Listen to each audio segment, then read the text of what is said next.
Olá, minha gente, tudo bem com vocês? Espero que estejam super bem e prontos para mais uma leitura da Palavra do Senhor. Hoje estaremos lendo o capítulo 2 e 3 de Levíticos, capítulo 18 do livro de Provérbios, capítulo 21 de João e capítulo 1 de Colossenses. Dando início a mais uma leitura de mais um livro aí, Colossenses, entrando para essa saga que estaremos seguindo. E antes de começarmos, já vai abrindo aí tua Bíblia em Levítico. E antes de iniciarmos, vamos conversar com o Senhor. Pai amado, Deus maravilhoso, obrigado por essa oportunidade de aprender um pouco mais do Senhor por meio do teu Evangelho. Obrigado pela graça de vivermos mais um dia, de estarmos vivenciando essa Páscoa, lembrando que tu fizeste o maior presente que poderíamos receber, que é a salvação por meio do sacrifício do teu Filho. Bendizemos a Ti, louvamos ao Senhor por Jesus Cristo, por o Teu Filho ter cumprido cabalmente todas as profecias, ter se dado em nosso lugar. Deus, que coisa maravilhosa é poder confiar num Deus que nos ama infinitamente, que cuida de nós nos mínimos detalhes. Fala conosco por meio do Teu Santo Evangelho, nos instrui na Tua verdade e nos dá a graça de perseverarmos na leitura da Tua Palavra. É assim que nós te oramos, no nome santo do teu Filho amado Jesus Cristo. Amém. Capítulo 2 de Levíticos, que vai dizer o seguinte: quando alguma pessoa fizer oferta de cereais ao Senhor, a sua oferta será da melhor farinha. Derramará azeite sobre a farinha e porá incenso sobre ela. Levará a oferta aos filhos de Arão, os sacerdotes, e um deles pegará um punhado da melhor farinha e do seu azeite, com todo o seu incenso, e os queimará como porção memorial sobre o altar. É a oferta queimada, de aroma agradável ao Senhor. O que ficar da oferta de cereais será de Arão e de seus filhos. É coisa santíssima das ofertas queimadas ao Senhor. Quando você trouxer a oferta de cereais, assada no forno, será de bolos sem fermentos, feitos com a melhor farinha, amassados com azeite, e pãezinhos bem finos, sem fermento, e untados com azeite. Se a oferta que você trouxer for de cereais, cozida na assadeira, será da melhor farinha sem fermento, amassada com azeite. Você a partirá em pedaços e derramará azeite sobre ela. É a oferta de cereais. Se a oferta que você trouxer for de cereais preparados na frigideira, deverá ser da melhor farinha com azeite. E a oferta de cereais, que será feita daquilo que você atrará ao Senhor, será apresentada ao sacerdote, o qual a levará ao altar da oferta de cereais. O sacerdote pegará a porção memorial e a queimará sobre o altar. É oferta queimada, de aroma agradável ao Senhor. O que ficar da oferta de cereais será de Arão e dos seus filhos. É coisas santíssimas das ofertas queimadas ao Senhor. Nenhuma oferta de cereais que você apresentar ao Senhor será feita com fermento, porque vocês não devem queimar nem fermento, nem mel como oferta ao Senhor. Vocês podem trazê-los ao Senhor como oferta das primícias, mas não o porão sobre o altar como aroma agradável. Temperem com sal todas as suas ofertas de cereais. Na sua oferta de cereais você não deixará faltar o sal da aliança do seu Deus. Em todas as suas ofertas você aplicará sal. Se você trouxer ao Senhor oferta de cereais das primícias, faça a oferta de cereais das suas primícias de espigas verdes, tostadas ao fogo, isto é, os grãos esmagados de espigas verdes. Derrame azeite sobre ela e por cima ponha incenso. É a oferta de cereais. Assim o sacerdote queimará a porção memorial dos grãos de espigas esmagados e do azeite com todo o incenso. É a oferta queimada ao Senhor. Se a oferta de alguém for sacrifício pacífico, se a fizer de gado, seja macho ou fêmea, terá de oferecê-la sem defeito diante do Senhor. Porá a mão sobre a cabeça da sua oferta e matará o animal diante da porta da tenda do encontro. E os filhos de Arão, os sacerdotes, aspergirão o sangue sobre o altar ao redor. Do sacrifício pacífico apresentará como oferta queimada ao Senhor a gordura que cobre as entranhas e todas as gorduras que ficam no meio das entranhas, os dois rins, a gordura que está sobre eles e junto aos lombos, e a membrana sobre o fígado que tirará junto com os rins. E os filhos de Arão queimarão tudo isso sobre o altar em cima do holocausto que está sobre a lenha no fogo. É oferta queimada, de aroma agradável ao Senhor. Se a oferta for sacrifício pacífico ao Senhor, for Se a oferta for sacrifício pacífico ao Senhor for de gado miúdo, seja macho ou fêmea, terá de oferecê-la sem defeito. Se trouxer um cordeiro por sua oferta, a pessoa deve oferecê-lo diante do Senhor. Porá a mão sobre a cabeça da sua oferta e matará o animal diante da tenda do encontro. E os filhos de Arão aspergirão o sangue sobre o altar ao redor.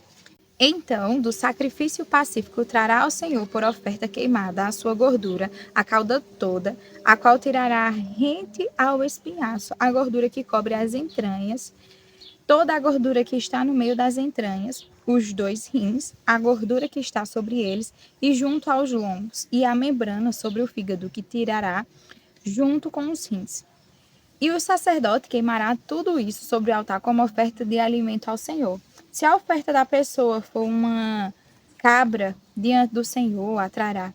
Porá a mão sobre a cabeça da cabra e matará diante da tenda do encontro, e os filhos de Arão aspergirão o sangue sobre o altar ao redor. Depois trará dela a sua oferta, por oferta queimada ao Senhor, a gordura que cobre as entranhas e toda a gordura que está no meio das entranhas, os 2 rins, a gordura que está sobre eles e junto aos lombos, e a membrana sobre o fígado, que tirará junto com os rins.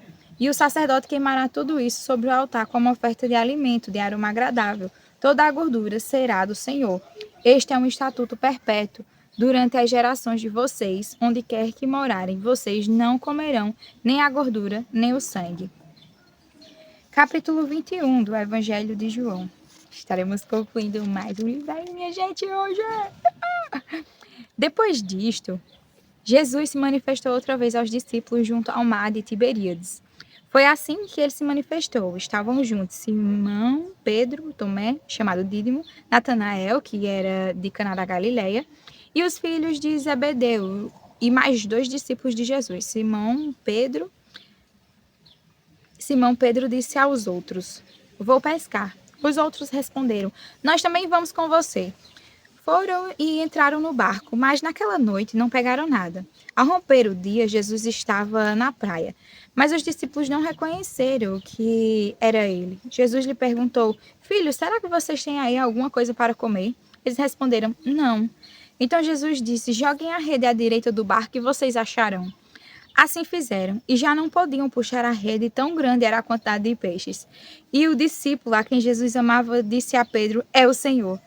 Simão Pedro, ouvindo que era o Senhor, cingiu-se com a sua túnica, porque tinha tirado a roupa, e lançou-se ao mar. Os outros discípulos vieram no barquinho puxando a rede com os peixes, porque estavam somente a uns 90 metros da margem. Ao saltarem em terra, viram ali umas brasas com peixe por cima, e também havia pão. Jesus lhes disse: Tragam alguns dos peixes que vocês acabaram de pegar. Simão Pedro entrou no barco e arrastou a rede para a terra. A rede estava cheia com 153 grandes peixes. E mesmo sendo tantos peixes, a rede não se rompeu. Jesus disse a eles: Venham comer. Nenhum dos discípulos ousava perguntar quem é você, porque sabiam que era o Senhor.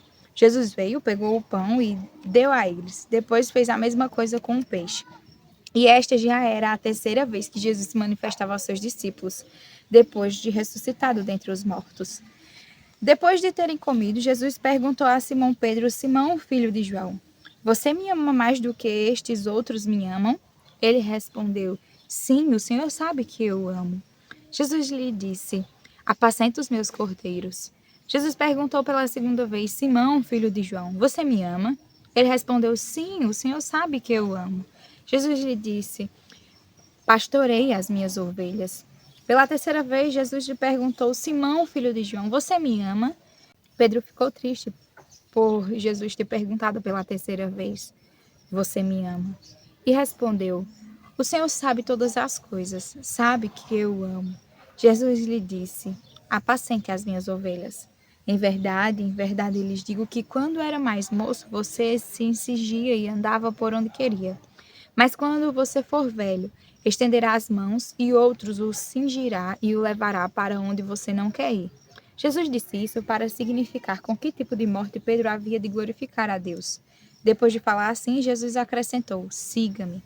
Então Pedro, voltando-se, viu que o discípulo a quem Jesus amava vinha seguindo. Era o mesmo que na ceia havia se reclinado sobre o peito de Jesus para perguntar: Senhor, quem é o traidor? Ao vê-lo, Pedro perguntou a Jesus: Senhor, e quanto a este? Jesus respondeu: Se eu quero que ele permaneça até que eu venha, o que você tem com isso? Quanto a você, siga-me. Então se espalhou entre os irmãos a notícia que aquele discípulo não morreria. Ora, Jesus não tinha dito que tal discípulo não morreria, mas se eu quero que ele permaneça até que eu venha, o que você tem com isso? Este é o discípulo que dá testemunho a respeito destas coisas e que as escreveu. E sabemos que o seu testemunho é verdadeiro. Há, porém, ainda muitas outras coisas que Jesus fez. Se todas elas fossem relatadas uma por uma, penso que nem no mundo inteiro caberiam os livros que seriam escritos. Capítulo 18 do livro de Provérbios. O solitário busca o próprio interesse e se opõe à verdadeira sabedoria. O tolo não tem prazer no entendimento, mas apenas em externar o que pensa.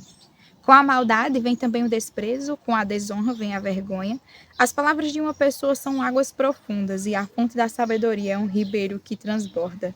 Não é bom ser parcial com os ímpios, para torcer o direito contra o justo. Os lábios do tolo entram na discussão e a sua boca clama por açoites. A boca do tolo é a sua própria destruição e os seus lábios são uma armadilha para a sua alma. As palavras do difamador são comida fina que desce para o mais interior do ventre. Quem é negligente no seu trabalho já é irmão do desperdiçador. Torre forte é o nome do Senhor. O justo corre para ela e está seguro. Os bens do rico são a sua cidade fortificada e, segundo imagina, uma alta muralha. Antes da ruína, o coração humano se gaba, mas a humildade precede a honra. Responder antes de ouvir é tolice e vergonha. O espírito firme sustenta a pessoa na sua doença, mas o espírito abatido, quem o pode suportar? O coração do sábio adquire o conhecimento e o ouvido dos sábios procura o saber. Um presente que se dá abre portas e leva alguém à presença dos grandes. O primeiro que pleiteia a sua causa parece justo, até que vem o outro e o examina. Um sorteio põe fim às rixas e decide questões entre os poderosos. O irmão ofendido resiste mais que uma fortaleza, e as rixas são como as trancas das portas de um castelo. No fruto da boca, o coração se farta do que produzem os lábios, ele se satisfaz. A morte e a vida estão no poder da língua. Quem bem a utiliza, come do seu fruto. Quem acha uma esposa, acha o bem, recebe uma bênção do Senhor. O pobre fala com súplicas, mas o rico responde com dureza. Quem tem muitos amigos pode cair em desgraça, mas há amigos mais chegados que um irmão. Capítulo 1 do livro de Colossenses. Paulo, apóstolo de Cristo Jesus pela vontade de Deus, e o irmão Timóteo, aos santos e fiéis irmãos em Cristo que estão em Colossos. Que a graça e a paz de Deus, nosso Pai, estejam com vocês. Damos sempre graças a Deus, Pai, de nosso Senhor Jesus Cristo, quando oramos por vocês, desde que ouvimos da fé que vocês têm em Cristo Jesus e do amor que vocês têm por todos os santos, por causa da esperança que está guardada para vocês no céu. Desta esperança, vocês ouviram falar anteriormente por meio da palavra da verdade do Evangelho, que chegou até vocês. Esse Evangelho está produzindo fruto e crescendo em todo o mundo, assim como acontece entre vocês, desde o dia em que ouviram e entenderam a graça de Deus na verdade. Isso vocês aprenderam de Epáfras, nosso amado conservo. E em relação a vocês, fiel ministro de Cristo, o qual também nos contou do amor que vocês têm no Espírito. Por esta razão, também nós, desde o dia em que soubemos disso, não deixamos de orar por vocês e de pedir que transbordem do pleno conhecimento da vontade de Deus em toda a sabedoria e entendimento espiritual. Dessa maneira, poderão viver de modo digno do Senhor, para o seu inteiro agrado, frutificando em toda boa obra e crescendo no conhecimento de Deus. Assim, vocês serão fortalecidos com todo o poder, segundo a força da sua glória, em toda a perseverança e paciência com alegria, dando graças ao Pai que os capacitou a participar da herança dos santos na luz. Ele nos libertou do poder das trevas e nos transportou para o reino do seu Filho amado, em quem temos a redenção, a remissão dos pecados. Ele é a imagem do Deus invisível, o primogênito de toda a criação, pois nele foram criadas todas as coisas, nos céus e sobre a terra, as visíveis e as invisíveis, sejam tronos, sejam soberanias, quer principados, quer potestades. Tudo foi criado por meio dele e para ele. Ele é antes de todas as coisas. Nele tudo subsiste. Ele é a cabeça do corpo, que é a igreja. Ele é o princípio, o primogênito dentre os mortos, para ter a primazia em todas as coisas, porque Deus achou por bem que nele residisse toda a plenitude, e que, havendo feito a paz pelo sangue da sua cruz, por meio dele reconciliasse consigo mesmo todas as coisas, quer sobre a terra, quer nos céus. E vocês que no passado eram estranhos e inimigos no entendimento pelas obras mais que praticavam, agora, porém, ele os reconciliou no corpo da sua carne, mediante a sua morte, para apresentá-los diante dele, santos, inculpáveis e irrepreensíveis. Se é que vocês permanecem na fé, alicerçados e firmes, não se deixando afastar da esperança do evangelho que vocês ouviram e que foi pregado a toda criatura debaixo do céu, e do qual eu, Paulo, me tornei ministro. Agora me alegro nos meus sofrimentos por vocês e preencho o que resta das aflições de Cristo na minha carne, a favor do seu corpo, que é a igreja, da qual me tornei ministro de acordo com a dispensação da parte de Deus, que me foi confiada em favor de vocês para dar pleno cumprimento à palavra de Deus. O mistério que esteve escondido durante séculos e gerações, mas que agora foi manifestado aos seus santos. A estes Deus quis dar a conhecer a riqueza da glória deste mistério entre os gentios, que é Cristo em vocês, a esperança da glória. Este Cristo nós anunciamos, advertindo a todos e ensinando a cada um em toda a sabedoria, a fim de que apresentemos cada pessoa perfeita em Cristo. É para esse fim que eu me empenho, esforçando-me o mais possível, segundo o poder de Cristo que opera poderosamente em mim.